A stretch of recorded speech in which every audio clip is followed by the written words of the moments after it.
Tonight's speaker is Professor Natalie Batalha. Dr. Batalha was the science team leader and project scientist for NASA's Kepler mission.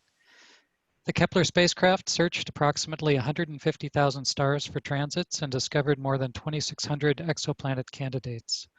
It was managed and operated from NASA's Ames Research Center. Currently, Dr. Batalha is a professor in the Department of Astronomy and Astrophysics at the University of California, Santa Cruz, and is the director of the university's Astrobiology Initiative. The Astrobiology Initiative is an interdisciplinary effort to understand the origins and evolution of life, look for evidence of life beyond our planet, work toward understanding the prevalence of life in the cosmos, and create a dialogue with the public based on what's learned and its implications. In 2017, Time magazine named her one of the 100 most influential people on our planet, and she received the American Ingenuity Award in Physical Sciences from Smithsonian Magazine. We are very fortunate to have her speak to us, and on behalf of all of us here, I want to extend our deepest gratitude for her visiting us tonight.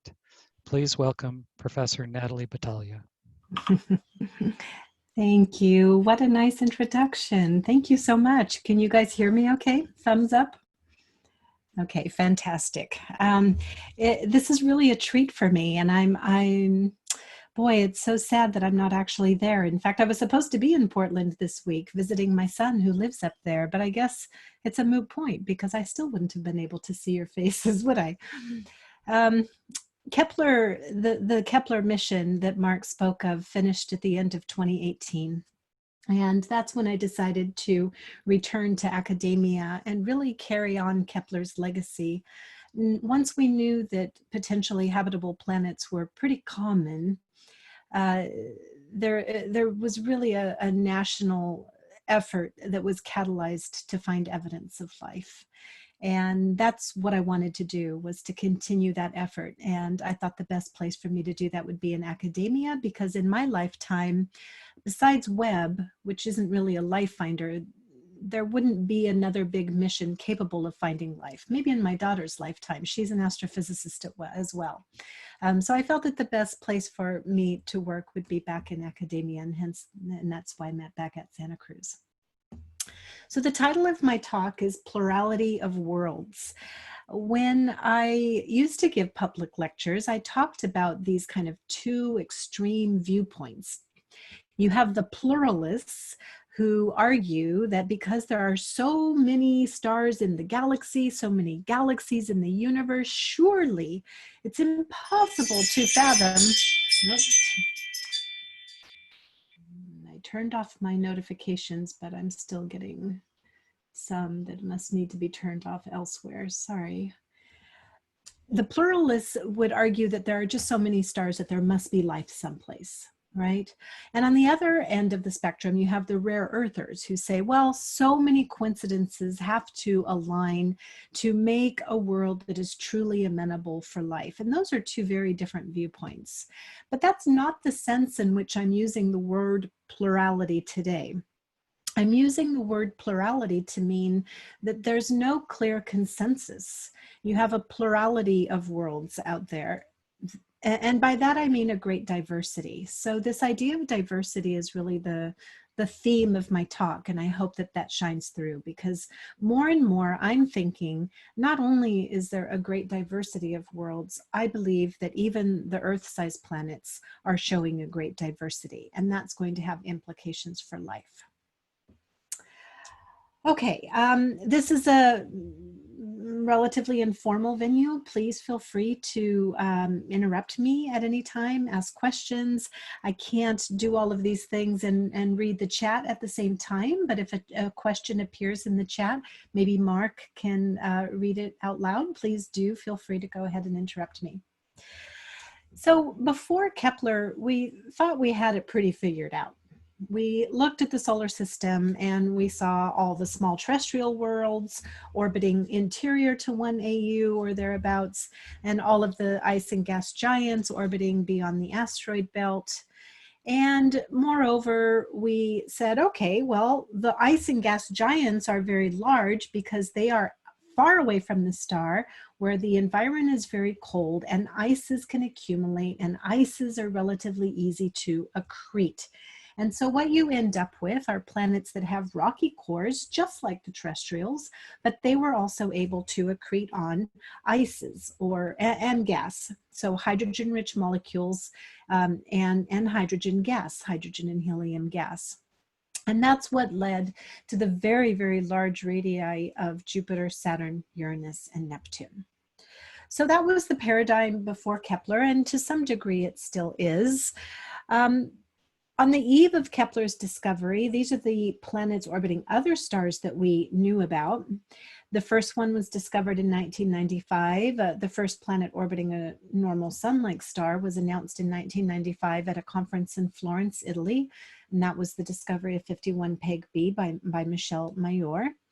And so between 1995 and 2009, when Kepler launched, more planet discoveries were made, and I'm showing them here on a scatter plot of planet radius versus orbital period, which are two of the measurables that we get when we discover a planet. And sometimes, depending on the methodology that's used, you might replace radius with mass instead, but both are more or less a measure of size. And so before Kepler launched, we had something like, let's say, on the order of 100 planet discoveries. And I put these vertical lines here to mark size, planet size. And so the one I've pointed to in red is the size of Neptune. So over 90% of the planet discoveries as of that date, right before Kepler launched, over 90% of them were larger than Neptune. And so that was the scene. But already our paradigm with regards to planet formation was rattled. And that's because we saw planets the size of Jupiter orbiting closer to their host star than Mercury is to our own solar system. That's very, very different than the paradigm that we had in mind before Kepler launched, just based on solar system. And what this told us is that planetary systems, at least in their infancy, must be very dynamic environments. It's likely that planetesimals are interacting gravitationally, both with each other, but in those early phases, more importantly, they are interacting with the disk of material from which they form. And so they are exchanging angular momentum and gaining and losing angular momentum, and as a result, their orbits change. So the idea is that these Jupiters formed someplace out here beyond the ice line, and they migrated inwards as they changed their angular momentum state. And so that was a very interesting piece of information that we need to keep in mind as we move forward. Okay, so this was the scene before Kepler launched. Now we fast forward, and this is the scene today. So all of the yellow points that I've added are Kepler discoveries, and they drown out all the other discoveries, well, primarily because I chose to plot them on top for emphasis. But the point is that now over 90% of the planet discoveries are smaller than Neptune. And that is because we have lifted the veil, the blinders that prohibited us from seeing small planets in the galaxy. Now that we had the new detection technique, we were finally able to see planets smaller than Neptune. And in fact, the highest density of planets in this period radius diagram lies right around here, kind of around 10-day orbital periods and about 2.5 or so times the size of the Earth. Very, very large numbers of planets there, which interestingly, we don't even have in our own solar system. So we've got the terrestrial planets, which are all roughly Earth size or smaller. And then we have the ice and gas giants that are all Neptune size and larger. And we have nothing in our own solar system that lies in between here. And yet the largest number of planets known to humanity sit exactly in that sweet spot, which is very interesting. There's a lot of other structure in this diagram. You'll notice that there are no planets down here, and that's because we have lack of sensitivity there. Our spacecraft could not see planets at such long orbital periods and with such small sizes. But you also see an absence of planets right here. I like to call this the bird beak. It looks like a bird beak pointing to the right. And that region is very interesting. That actually is very significant because it's easy for Kepler to find planets there, and yet they are very rare. And the idea is that a planet maybe larger than Neptune, maybe let's consider about the size of Jupiter, if it were to change its orbit and migrate inward, it would start to get so close to the parent star that the star would heat its atmosphere. But because Jupiter, a Jupiter-sized planet, has a very large surface gravity, it hangs on to its atmosphere, but it grows larger. And so it would tend to move upwards in radius. Whereas a planet down here, let's say right here, if it does the same thing and tries to cross that boundary, it also is exposed to lots of stellar radiation. But because it has a lower surface gravity, it loses its atmosphere and thereby decreases its radius. And both of these processes act to clear out the bird beak. So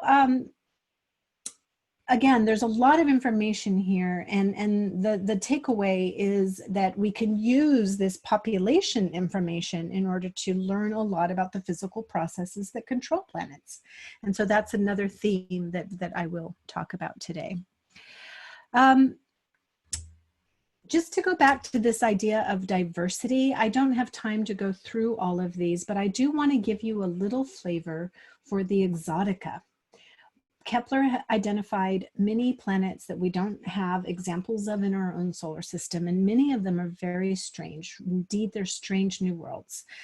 So these are artist renderings of some of the planets.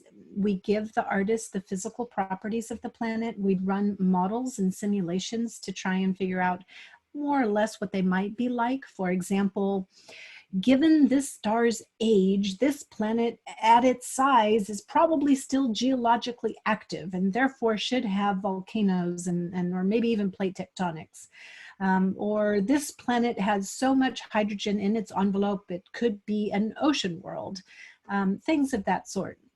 And so we have found, starting from the upper left, planets that are orbiting, rocky planets with Earth-like densities that are orbiting so close to its star that they have an entire hemisphere that's an ocean of lava.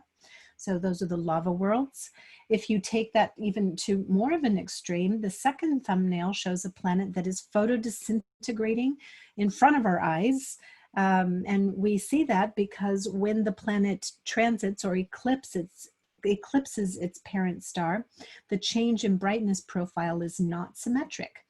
And that's because of the tail, the long tail of photodisintegration from that planet. The third thumbnail is showing this blue world that is more or less a representation of the ocean planets that I alluded to. These are planets that are kind of the mystery planet in between the terrestrials and the ice and gas giants. They aren't that much bigger than the Earth. They have lower densities, suggesting that they have a large fraction of either ice or hydrogen gas. And it's possible that that hydrogen gas and the ice has corroborated to create a planet that is entirely covered in an ocean. We think of water as being the primary ingredient for life, but it could be that that you could have too much of a good thing. Too much water could actually create a very thick ocean that would sequester away the atmosphere from the heavy elements that life is that life requires, like carbon, for example, silicon, phosphorus, the primary ingredients of life. So those are the ocean worlds. That's somewhat speculative. We don't know that that exists, but we suspect that that might be the case.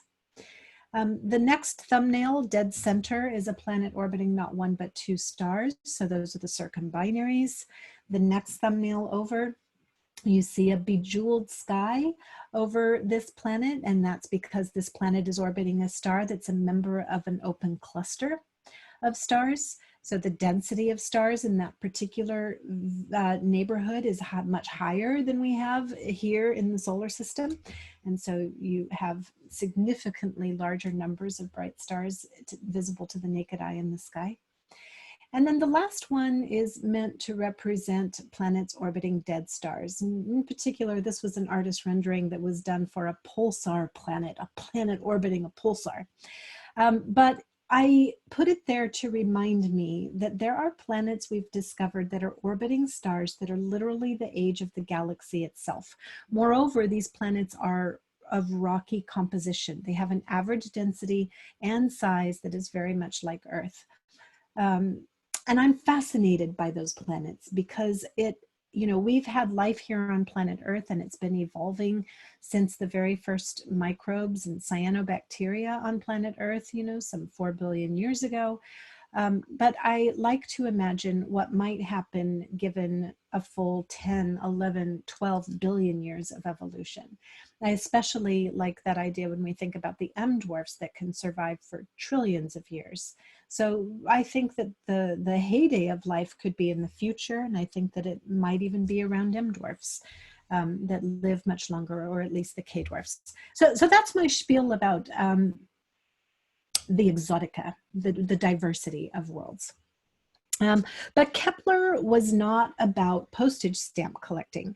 Kepler was about demographics. The idea was not to find a small collection of planets to marvel over. The idea was to find thousands of planet candidates. And in fact, Kepler found over 4,500 during its 8 years of operations. And from that sample, we can actually do demographic studies, and that's what contains a ton of information. One of the primary results from that is that we learned that each pinpoint of light has a planetary system. Every pinpoint of light has at least one planet, and that's not a wishy-washy statement. That's a quantitative statement that comes of demographic studies. It says that the average number of planets per star is greater than 1. And so when I say at least 1, I mean that Kepler only probed a relatively small part of parameter space. We were only sensitive to planets orbiting at 1 AU and inwards, and we were not very sensitive to the Mars and Mercury sized planets. So there are many more out there that we weren't sensitive to and we cannot even weigh in on. And that's why I say at least 1. We also learned that the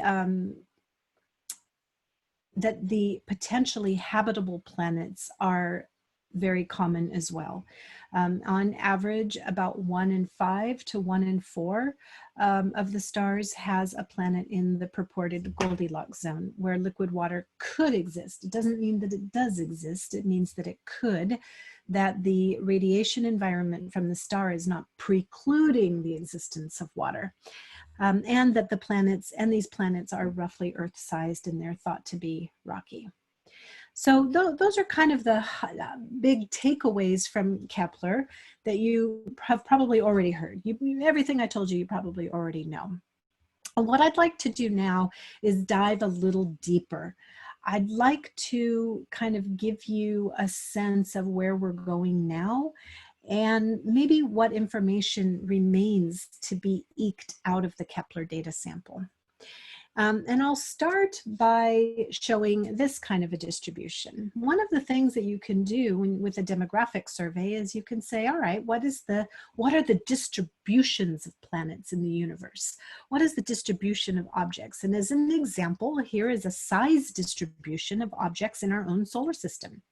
All I've done is looked at the publicly available databases of solar system objects, and I got all of their radii in units of kilometers, and I made a bar graph of those radii, and I'm plotting just under the solar system planets. The solar system planets are all going to reside, kind of over here. So maybe this line continues to go down because of course there's only 8, right?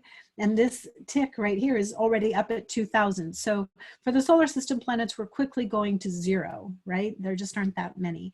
So you can't, with this sample, with just the solar system, you can't study really the demographics of objects, the distribution of sizes of planets, right? You need a much larger sample, and hence Kepler.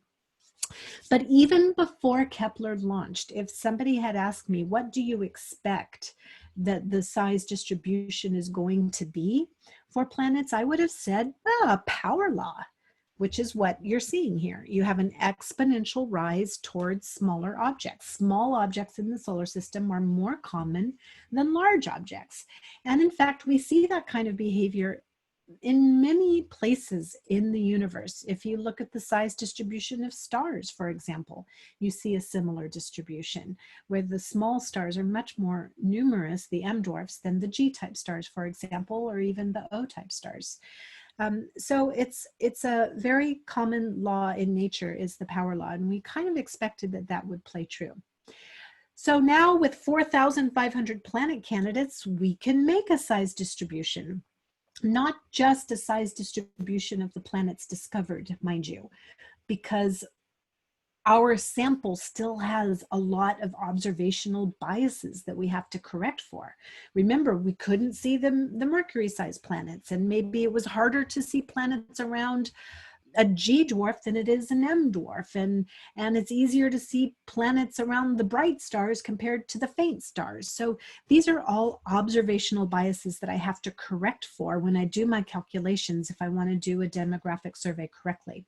You know, it's a similar kind of thing if you were doing a poll of what people's favorite cereal is, and you call 1,000 people, and then you realize, oh, I called at noon and all the kids were actually at school. You know, you'd have to correct for that somehow. So there's always observational biases that you have to take into consideration, and this is no exception. So when I do those corrections, I plot a histogram, and I learn that indeed the size distribution of planets is not a simple power law.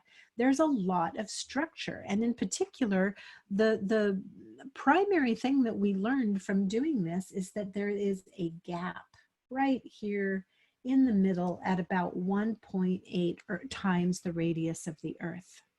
So you have a bump to the right and you have a bump to the left, although we're not quite sure what's going on down here at Mars and Mercury sized objects. The error bars over here are very large. But this right here, this peak is very significant. The Earth-sized planets are very common. But what really perplexed us is what was going on in the middle. Naively, when I saw this for the first time, I thought, okay, well, over here you've got the rocky stuff, and over here you have the hydrogen envelopes.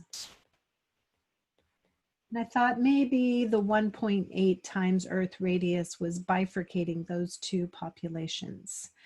And then the theoreticians started doing their work, and they made a cartoon like this. Astronomers made a cartoon like this, not the planetary scientists. The planetary scientists laugh at our cartoons because they're so oversimplified. But in this cartoon, it really does show kind of the bulk things that are going on when you're forming a planet. All of the different elements are here, the ingredients. And so I'd like to kind of go through them a little bit just to give you an idea of the kind of information that we're learning. So we're assembling a planet. So we're going from the planetesimals. Oops.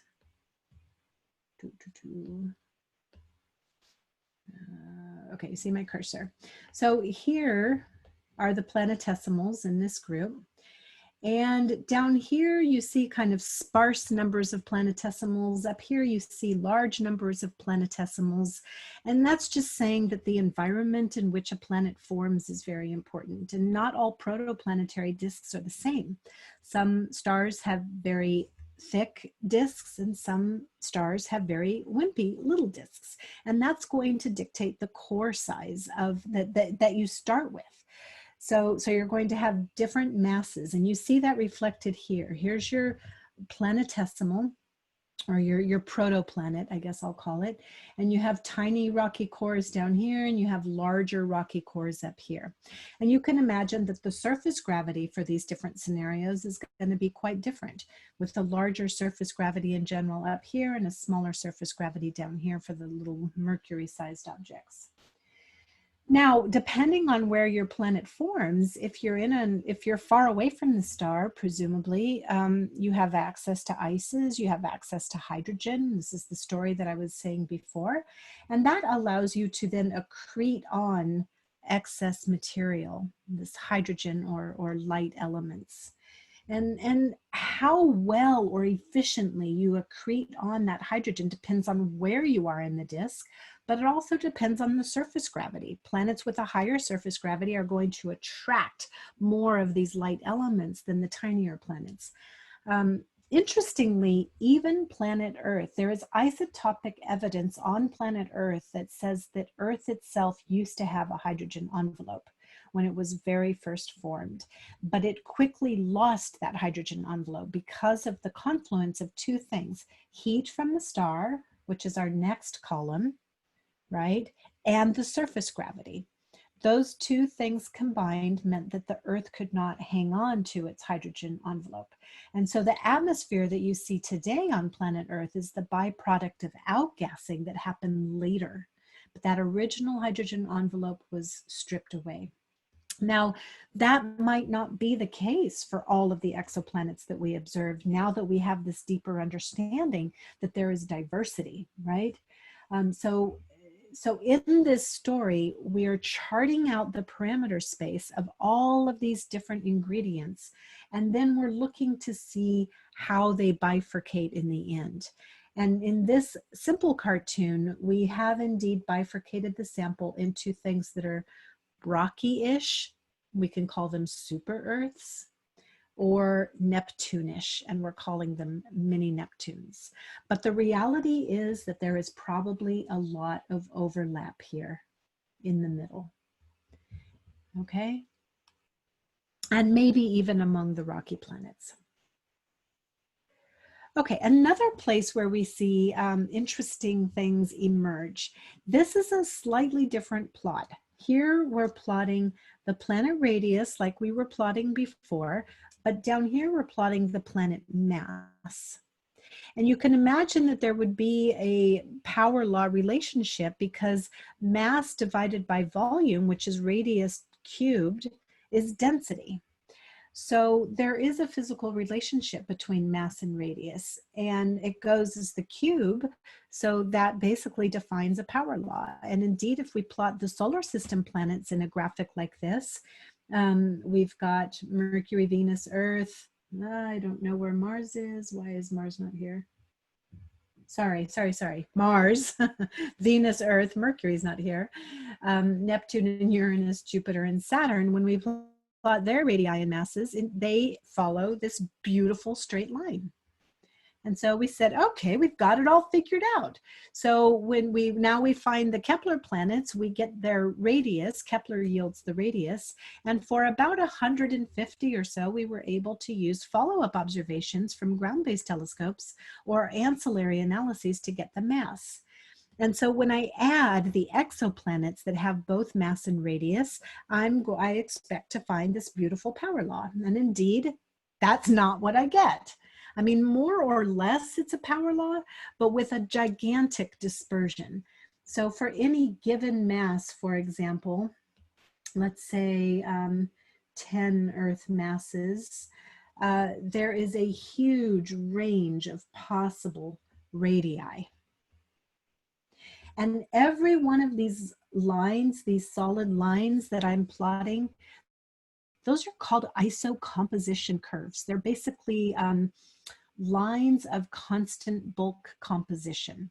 So the one I pointed to is the iron line. So let's imagine a fictional planet that is entirely made of iron. It probably doesn't exist, but let's imagine it.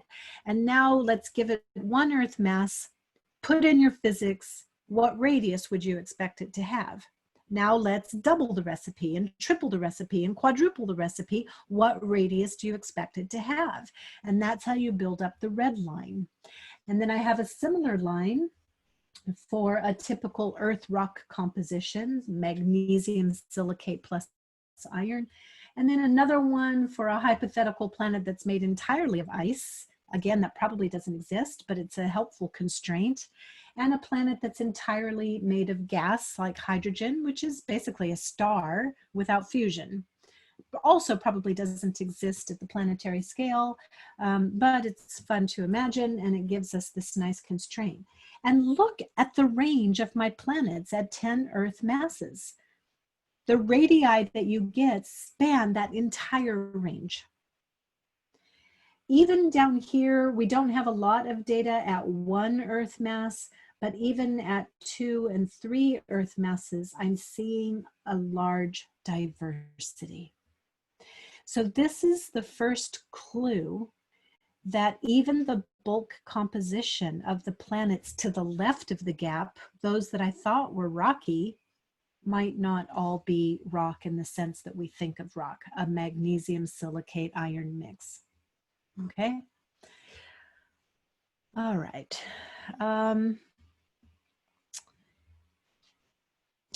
I said that the stellar radiation environment is important, so I'm just recapping here. This is an artist, a very dramatic artist rendering that will stick in your mind more than me just saying it. Of course, the Earth is not this close to the sun, and the stellar radiation is, we're not stuck in some kind of prominence, so this is very artistic and dramatic.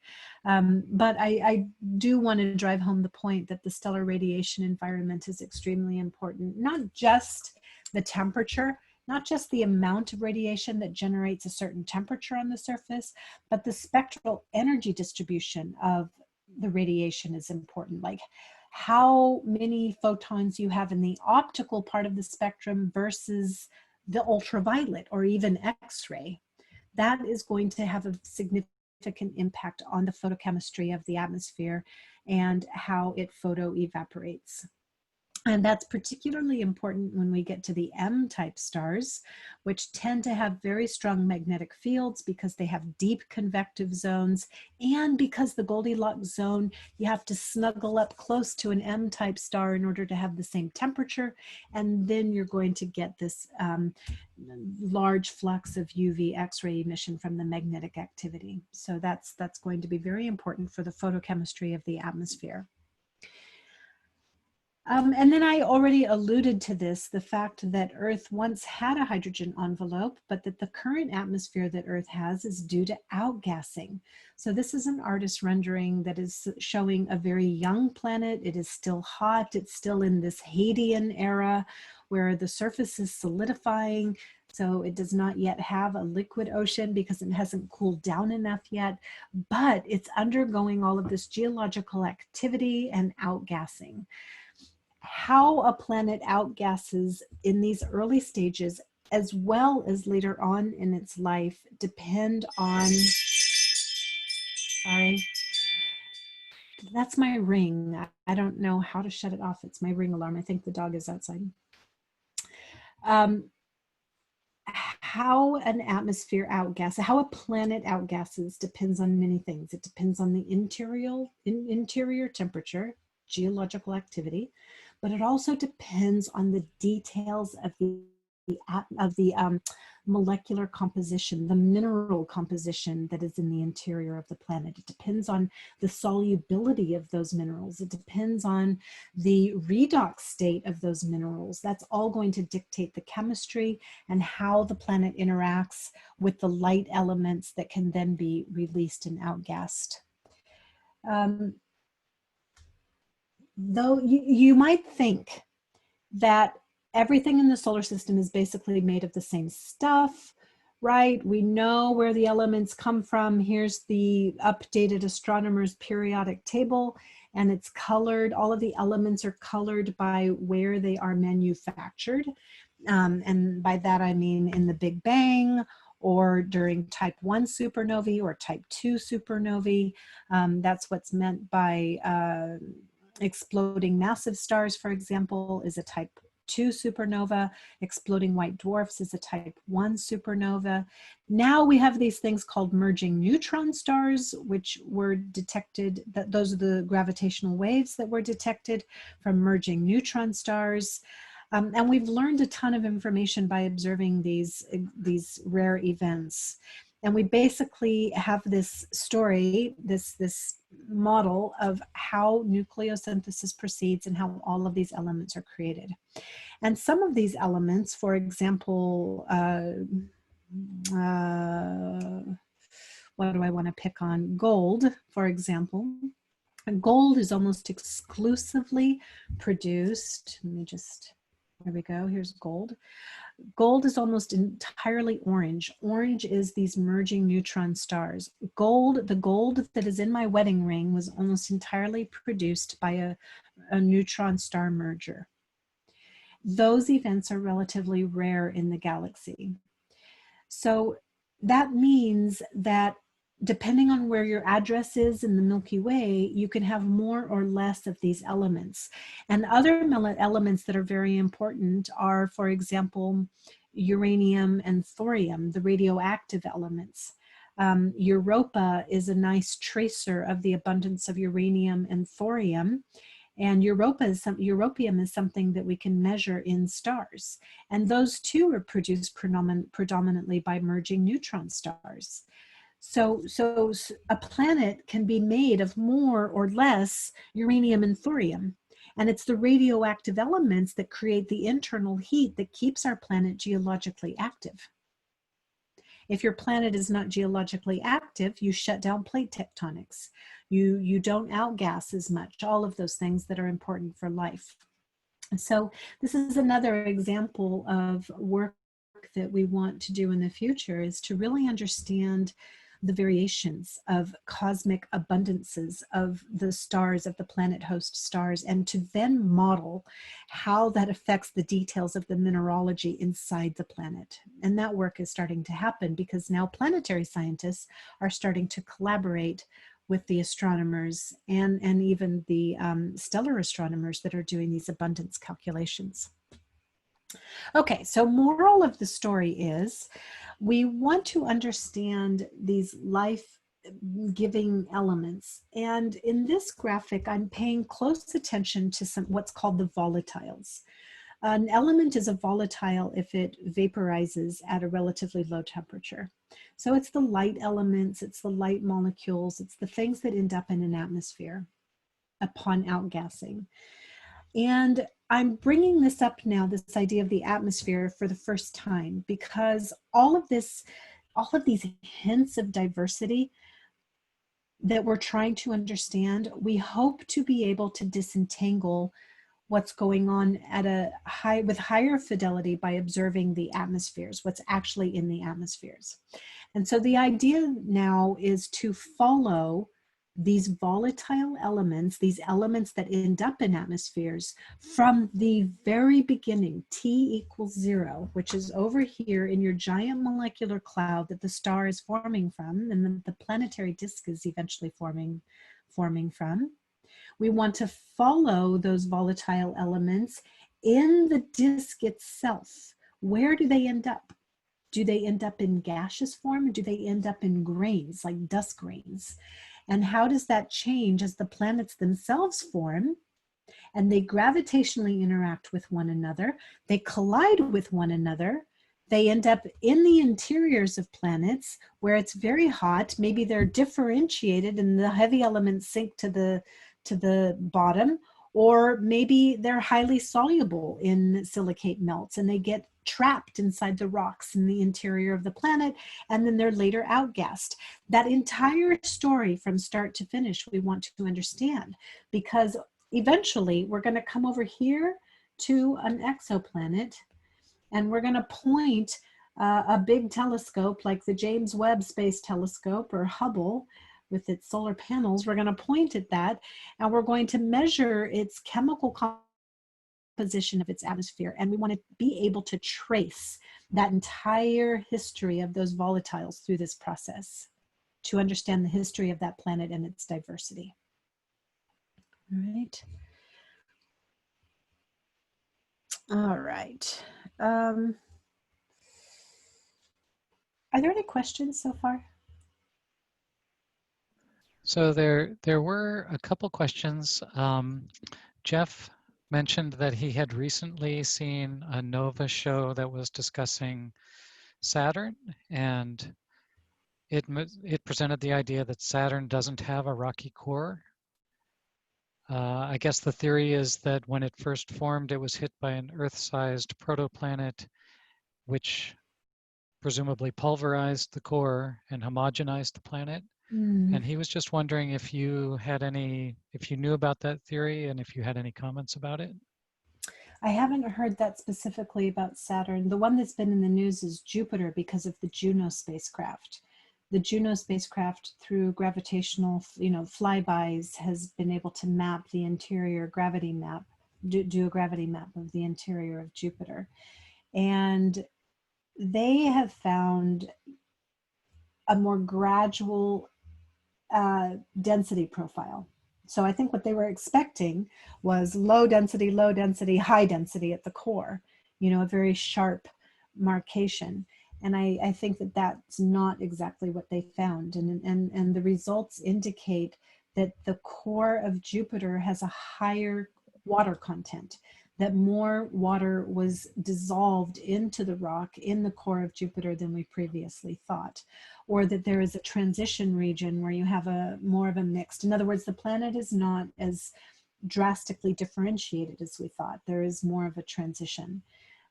So that's what I've heard that sounds very similar to what you're talking about, but it's with regards to Jupiter and not Saturn. Maybe Cassini did something similar for Saturn. I'm not familiar with that result. I don't remember. The one that really sticks out in my mind is Juno and Jupiter, but it sounds like a similar thing. Thank you.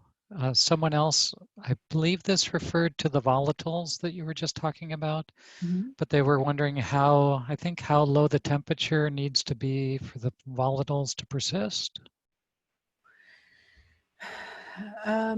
There's not a simple answer I can give you.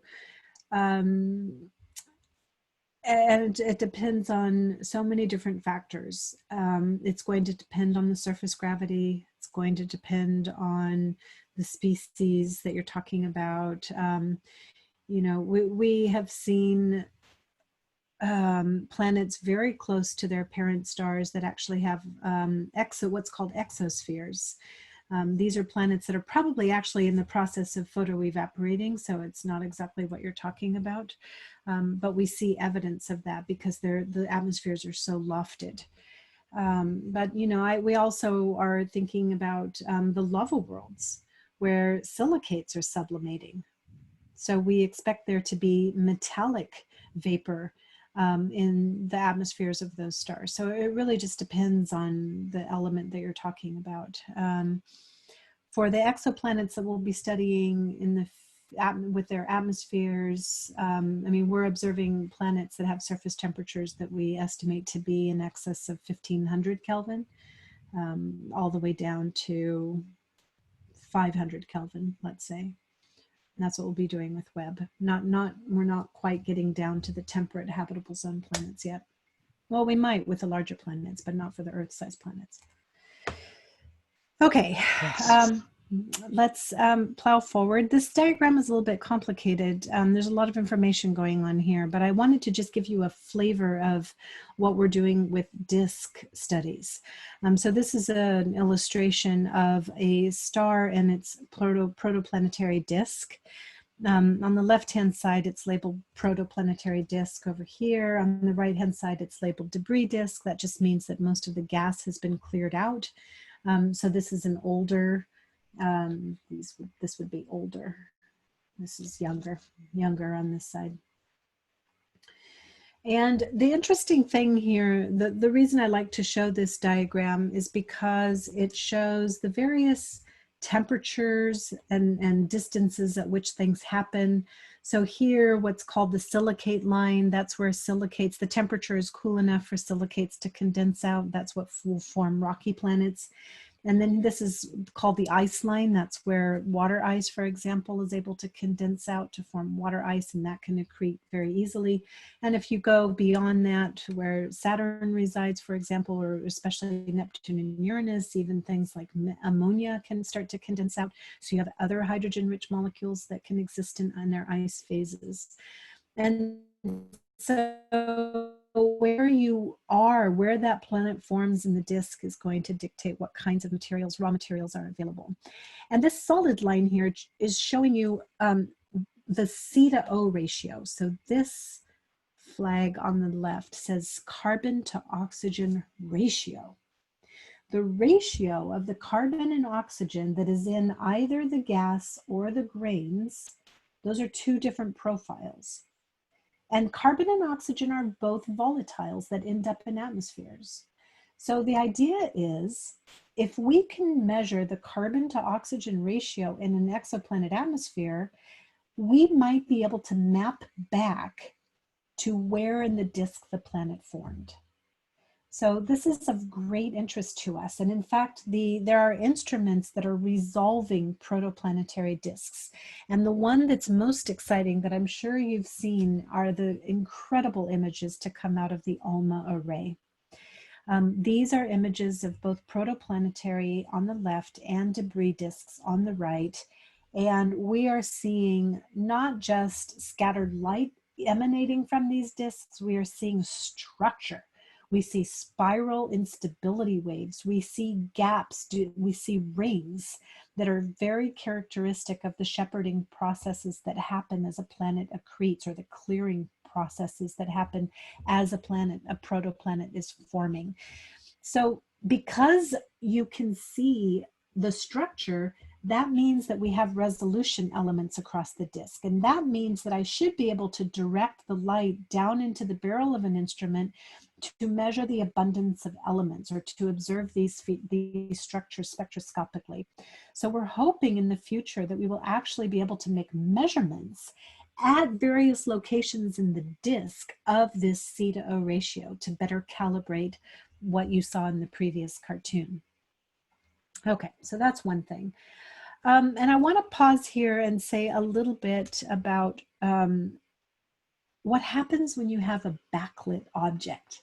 So here are three images of objects that are backlit. You have the profile of a woman on the left, and you see the light behind her playing with her hair.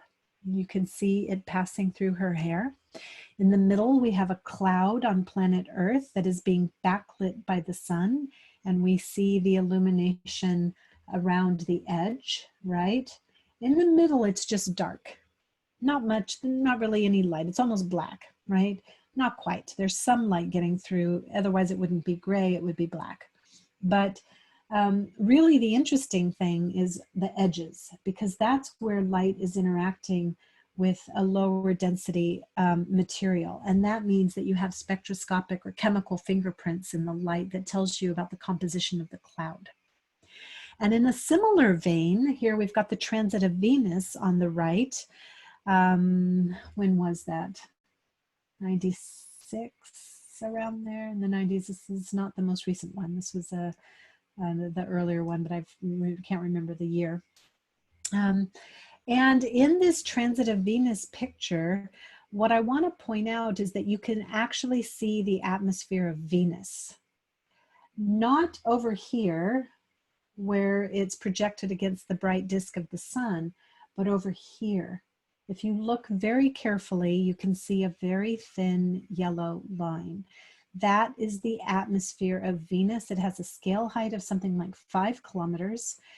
So the annulus subtended by the atmosphere is like 1/200th of the total area of the planet. So it's very, very thin. However, the light that is passing through that atmosphere is carrying with it chemical fingerprint of the atmosphere. So if we can catch that light and disentangle it from the radiation from the star itself, we should be able to isolate the spectrum of the planet's atmosphere. And that's something called transmission spectroscopy. Transmission because the light is being transmitted through the atmosphere. And so Kepler found all of these transiting exoplanets, planets in exactly this geometry.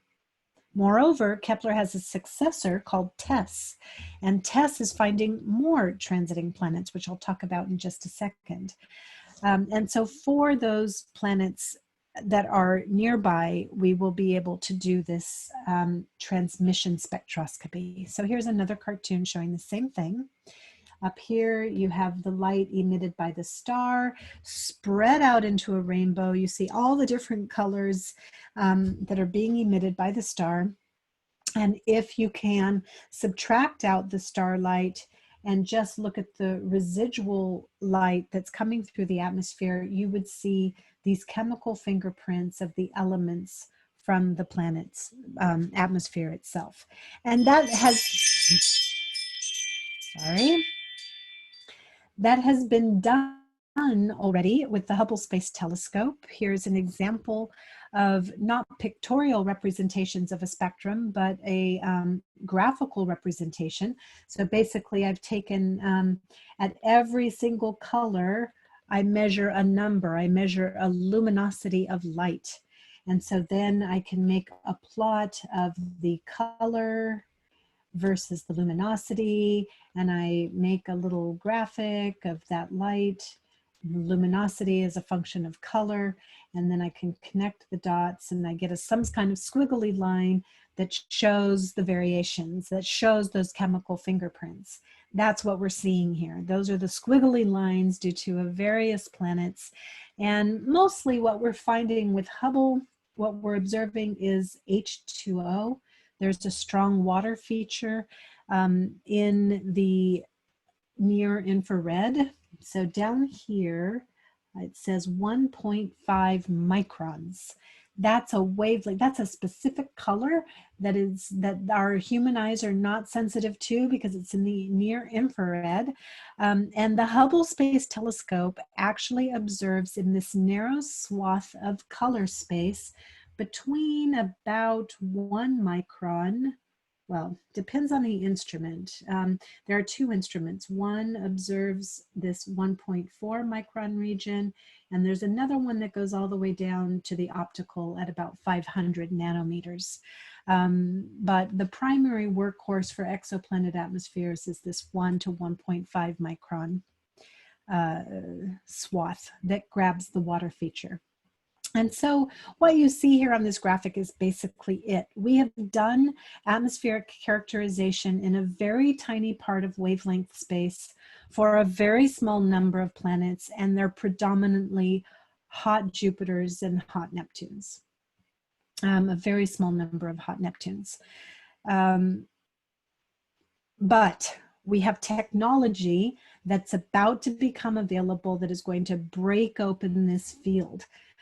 We've got the James Webb Space Telescope, which is going to launch now, they're saying October 31st of 2021.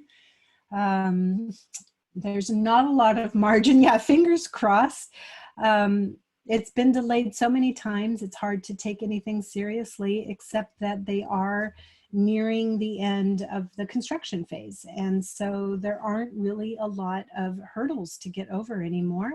So there's not, there's dwindling numbers of things that can go wrong at this point. And right now we're on track with substantial margin for an October 31st launch of 2021. So that's what you see on the left. The Webb telescope is about 6 meter aperture telescope, 6.5 meter aperture telescope compared to 2.2, which was Hubble. So it has significantly more collecting area, but also it is going to observe not just the 1 to 1.4 micron region, it's going to observe from one, a little bit short word of 1, all the way out to like 10, 12 microns. So it's going to grab all of this wavelength coverage. It's going to be able to see methane features, carbon dioxide features, in addition to water. So it's going to give us significantly more information. And I have some plots to show you at the end of the talk.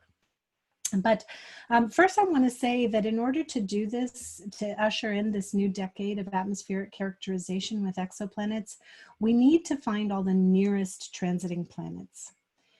Even with a 6.5-meter telescope, we cannot do this with the Kepler planets because they are distributed along this cone that stretches out to 3,000 light years. So what I'm showing here in this diagram is a coordinate system. These are all the exoplanet discoveries, the transiting exoplanets within 6,000 light years. So we go out to 2,000, 4,000, 6,000 light years in radius. And then this shows the right ascension, or that azimuthal coordinate. And this spray of candidates that you see out here, those are the Kepler transiting planets, and they stretch out to, you know, over 3,000 light years, even out to 6,000 light years. Those stars are too far and too faint for us to do substantive atmospheric characterization with Webb. With Webb, we really want to find all of the transiting planets within like 100 light years.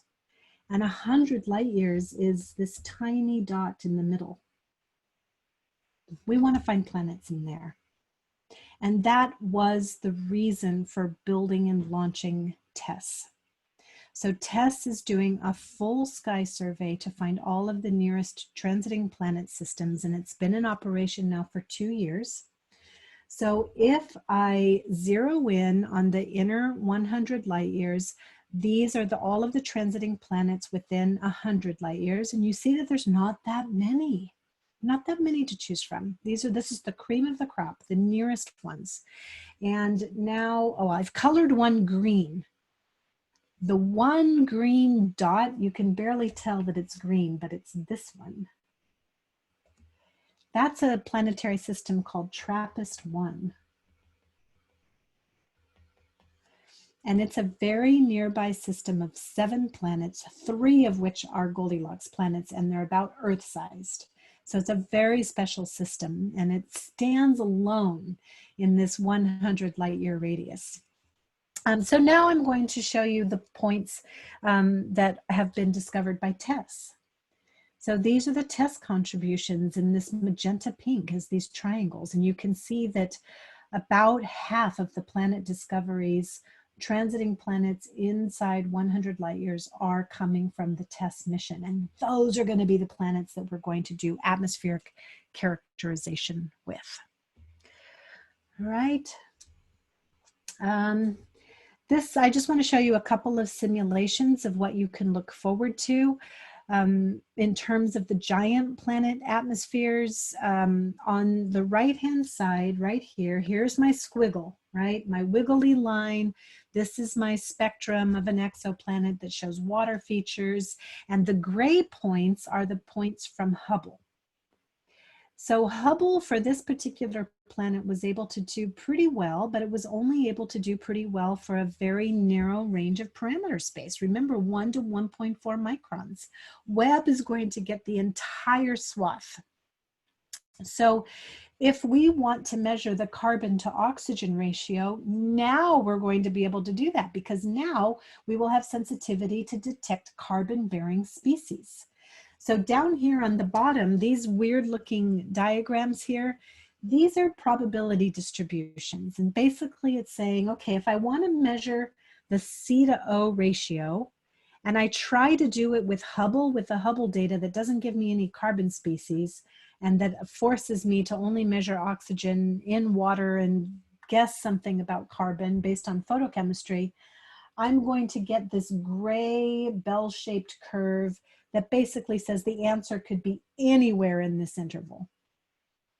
But with Webb, with this much broader area of parameter space, I get the red. And the red is really zeroing in on what that carbon to oxygen ratio is. It's confined. The answer is confined to that very narrow swath.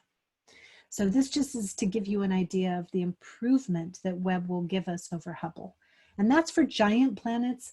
What does the scenario look like? I'm going to skip over this. What does the scenario look like for the terrestrial sized planets? Well, this is a simulation for one of the TRAPPIST planets. And TRAPPIST is that system of 7 Earth-sized planets, 3 of which are in the Goldilocks zone. This is one of the warmer of the TRAPPIST planets, the one on the inner edge of the habitable zone. And with Hubble, Hubble did observe it, tried to do transmission spectroscopy, and those are the gray points that you see from Hubble. Basically, we got no information, even a water feature we could not see with Hubble. But the blue line, the cyan line, is representing what we will get with Webb. And so the same kind of probability distributions are down here. Before with Hubble, we basically get nothing, no information, zero information. With Webb, the probability distributions are broad, but at least they are constraining to some degree the abundance of molecular species. And in this case, it's the abundance of methane, which is one of the greenhouse gases. So even for terrestrial sized planets with Webb, not the ones in the Goldilocks zone necessarily, but at least they're warmer cousins, we will be able to get substantive information about greenhouse gases and other atmospheric constituents. So we're really looking forward to that. I'm bumping up against the top of the hour, so I think I'm going to stop there. I will flash up my takeaway messages. You can read on your own time, but really I would love to just have a few minutes to talk to people and answer your questions and finish out the talk by having a little bit of discussion. So again, thank you so much for having me. It's a real treat to come back and give more public lectures. I've been retreating inward after Kepler, taking a bit of a rest. After giving hundreds of talks during the prime mission. It's really nice to come back out and take a fresh look at the data and to think about the future and what we have to look forward to. So I appreciate that. Thank you very much. But now I'm happy to take questions. Thank you very much for a very nice presentation. There were a couple questions that came through while you were speaking. One person asked, he said you mentioned the TMT and he was wondering what its current status is. Really good question. So the TMT is a 30-meter class telescope that was initially planned to sit atop Mauna Kea in Hawaii, which is one of the best astronomical observing sites in the world, or in the Northern Hemisphere. Significantly better than Chile in terms of the stability of the atmosphere because it's got the ocean currents. It's at high altitude, so we're not observing through a very large column density of water vapor, for example. So if you're interested in measuring water on exoplanet atmospheres, that's going to be important. But it's embroiled in conflict because the indigenous Hawaiian people have a very emotional, I was going to say emotional tie, and that's completely offensive. Not an emotional tie. They value the mountain. It's part of their culture and it's part of their theology, really. So this has been going on for quite some time. It is not fully settled. The Supreme Court in Hawaii has given a green light to build the TMT, but I honestly suspect that that's not going to happen. There is an alternative site that's being considered, which is on it's in La Palma, in the Canary Islands, one of the Canary Islands. And it's not as good of a site, but it's still pretty good. It's at a lower elevation, so you're observing through a higher column density of water, which for exoplanets is not great. But astronomers are doing the trade studies right now to find out, to really understand what the implications are for life. But my understanding is that the seeing is very good and that there are technologies that we can implement for extreme adaptive optics to overcome the additional water column density. So I don't think that that's a deal breaker. I think that going to La Palma might be a viable solution. That said, that there are serious implications for the future of astronomy on Mauna Kea should the TMT not be built there. And so there will be kind of a domino effect, I think, in the future if that's the decision. And it's a serious thing, but I don't know. It's something that I've been thinking about a lot. I'm trying to keep an open mind. When I went to the Keck observatories, when I went up on Mauna Kea and I saw the twin Keck telescopes, for me, they were like literally human eyes looking into the cosmos. It was an extension of our sight, of humanity's sight.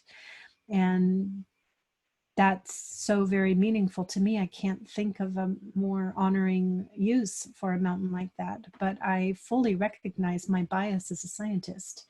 And the reality is it's not my decision to make. It has to come from the local people who live in Hawaii, and they'll make that decision, and I will live with whatever decision that they decide, whatever decision they make.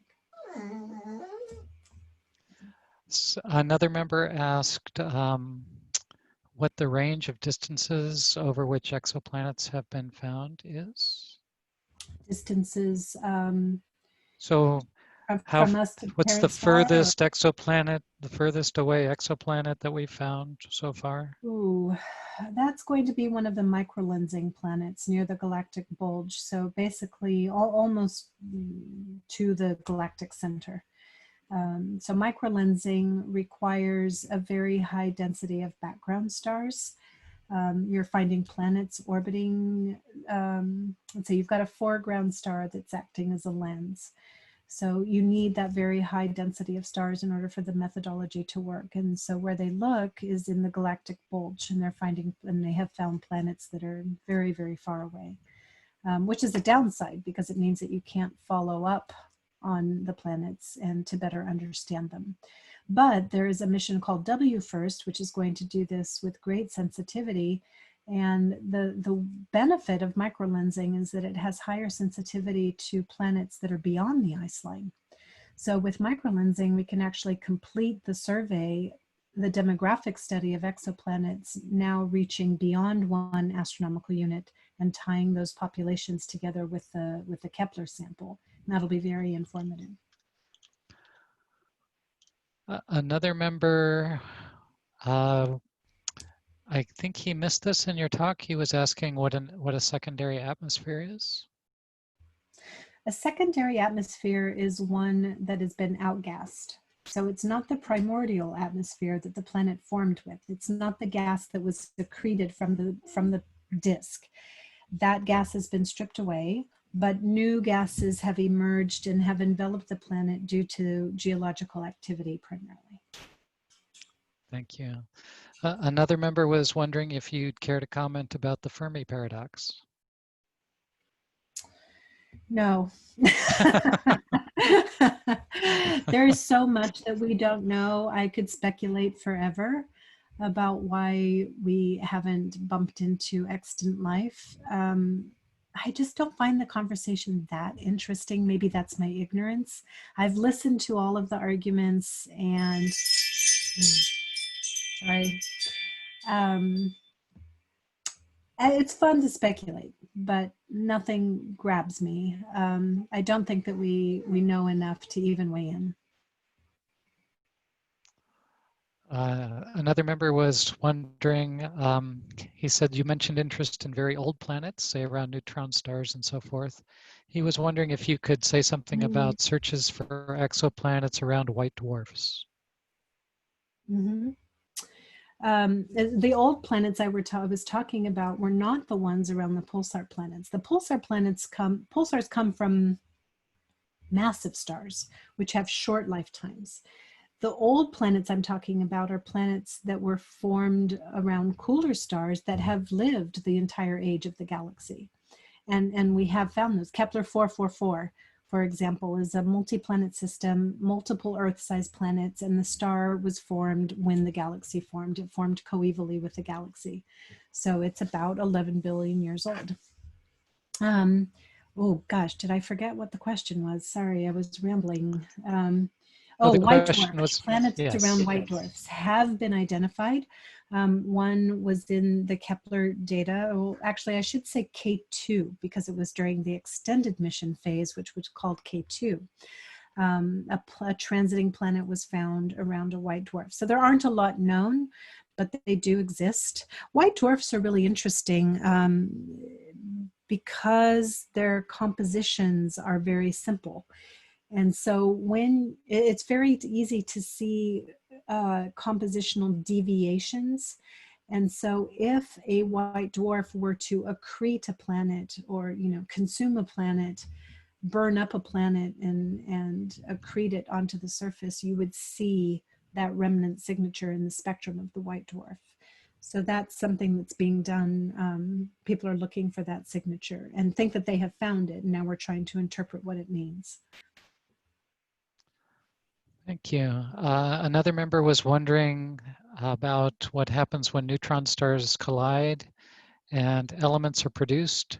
The question was, how much of the elements end up being trapped in the product of the collision, and how much actually is released out into the Yeah, that's interstellar such a medium? good question. I don't have the answer to the question, actually. I don't know. I'd have to ask my colleagues at Santa Cruz. Enrico Ramirez Ruiz is the expert on that. Yeah, I would hate to even guess. But those fractions, I mean, that's important also for the massive stars, the type 2 supernovae versus the type 1 supernovae. Very different fractions end up in the remnant that's formed, the black hole, the neutron star, you know, versus being shredded and completely dispersed. So those are very different scenarios, and they lead to very different enrichment scenarios in the Milky Way. Thanks. We have another question. Could the population gap between Earth-size and Neptune-size planets be related to the position of the stars in the galaxy?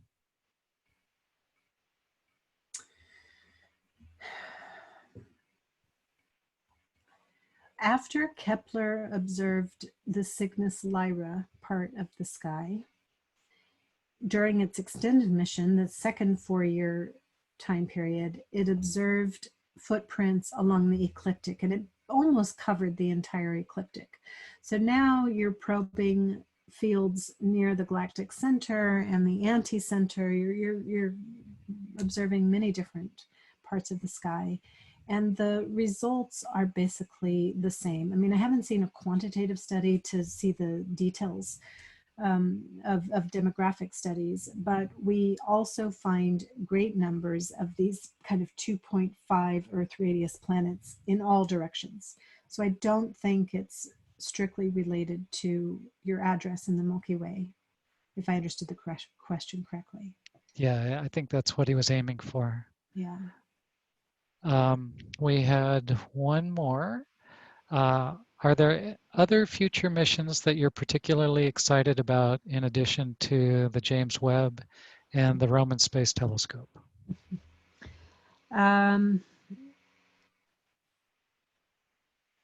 LUVOIR. So this is a schematic of Hubble versus Webb versus a mission concept called LUVOIR. And LUVOIR is, well, LUVOIR stands for Large UV Optical Infrared. So it's not like a fancy French acronym. Basically, it's the biggest telescope that you could fit inside of a rocket fairing. Folded up, in a folded up configuration. So it's basically taking Webb and adding another ring around it. And so instead of two, sorry, I'm getting confused on which computer I'm looking at. Instead of 2, you've got 3. And then you can see here this tweet from NASA Goddard. We asked SpaceX and they checked that yes, LUVOIR, this mission concept LUVOIR could fit inside of their rocket fairing. And there you see a cartoon of it folded up. So the idea is that we could do direct imaging of exoplanets and have sufficient photons to characterize the atmospheres of Goldilocks terrestrial-sized planets within 100 light years if we could launch this kind of 12 to 16 meter class telescope in space. And that's been put forward as an idea for the next flagship mission. Flagship, like Hubble and Webb were both flagship missions. The Roman telescope you brought up, which is WFIRST, is also a flagship mission. Well, what's next? What's after WFIRST? What's after the Roman telescope? We don't currently have a plan. But as soon as Webb launches and as soon as the Roman telescope starts to get built, we need to start planning what comes next. And so astronomers are currently doing their decadal review. their decadal survey to strategize or to map out what the priorities are in a scientific sense for the next decade. And that includes the epoch beyond the Roman telescope. And one of the concepts on the table is this 12 to 16 meter class telescope. I would call this a life finder, not Webb. Webb is not a life finder. This could be our life finder. This telescope would be capable of detecting oxygen in the atmosphere of a temperate terrestrial planet. Whether or not that gets recommended or we have the resources to build something so ambitious remains to be seen. But the technology is already underway to achieve those technology goals. So that's what excites me. That's what I'm hoping my daughter will end up doing in another 30 years. Thank you very much. If anybody else has additional questions, this is the time to enter them. But at this point, we've reached the end of the questions that people have submitted so far. I will also say, I ran across some very good YouTube videos about kind of upcoming potential telescopes that include the LUVOIR scope. And if you stick around a little bit longer, I will dig them up and put them in the chat so that you can watch them yourselves. Oh, we got one more. So this question is basically about kind of the direction toward which elements in the universe are evolving over time. So the kind of the evolution of the concentrations of different elements. Well,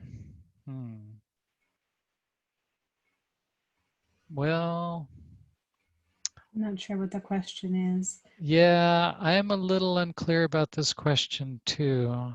I mean, Sorry about that. after thinking about this for some time, and also going back and teaching astrobiology, you know, and having to learn a lot of biology and chemistry and understand how life is put together and our basic understanding of the origin of life, I've come away with the feeling that life is just a natural manifestation of the periodic table, right? I mean, it's no coincidence, I don't think, that life on Earth is made of carbon, hydrogen, nitrogen, oxygen, phosphorus, silicon, right? Or sulfur. Those are the elements that the universe is mostly producing through nucleosynthesis. Those are the most abundant elements in the universe. If I had to guess, I would say that life elsewhere is going to be based on carbon as well, just because carbon is the most intricate Lego in our Lego sandbox, right? It produces the most complex molecules. Water is a very powerful solvent. Oxygen is the, you know, this element that produces all these redox reactions, disequilibrium chemistry, and just drives. It's like this energy source. It produces these energy gradients. And what is life? Life utilizes, you know, harnesses energy to do work. That's what life does. And so oxygen plays that role. So you can't help study these things and come to the conclusion that, I mean, yes, life is going to be diverse, much more diverse than we understand today. And when life is hard pressed for the easiest pathways, it'll probably adopt very unusual pathways. It's very creative. Life is creative, and, you know, might find very interesting pathways to manifest itself. But again, I just see life as this kind of natural manifestation of the periodic table as complexity arises in the universe. As we ride this energy wave, you know, we're feeding off of energy that was created in the Big Bang. So I'm not answering your question. I'm not sure that I got the question, but that's what it made me think of. Yeah, the question has something to do with entropy versus kind of synthesis of more and more of certain elements. I think the questioner was viewing those as kind of opposing processes.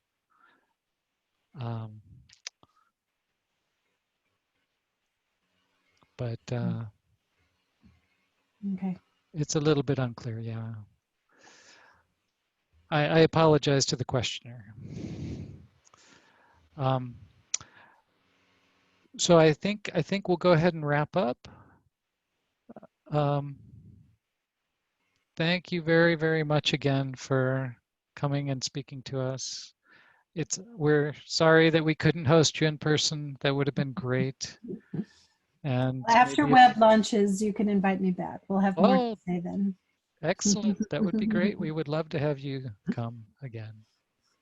Thank you very much for having me. It was a pleasure. Thank you very much. And I don't know if you've glanced at the chat at all, but you got a lot of very nice appreciative messages in the chat as well. I'll stop sharing so I can take a look. Thank you, everybody. Yeah. Thanks again. And again, if you want to stand by, I will put links to those YouTube videos in the chat. I also just want to mention next month we